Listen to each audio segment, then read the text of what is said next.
దేవుని ఆరాధన చేస్తున్నప్పుడు, దేవుని స్తుతిస్తూ ఉంటుంటే మనకు విజయాలు వస్తాయి.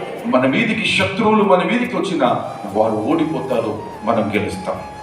అది కొండలైనా లోయలైనా, అవి ఎత్తుపల్లలైనా, ఏ పరిస్థితి అయినా దేవుడు సరళము చేయగలుగుతాడు, విజయాన్ని ఇవ్వగలుగుతాడు. ఎవరికి అంటే సంధ్యారాగము చూపట్టుచున్న ఈమె ఎవరు?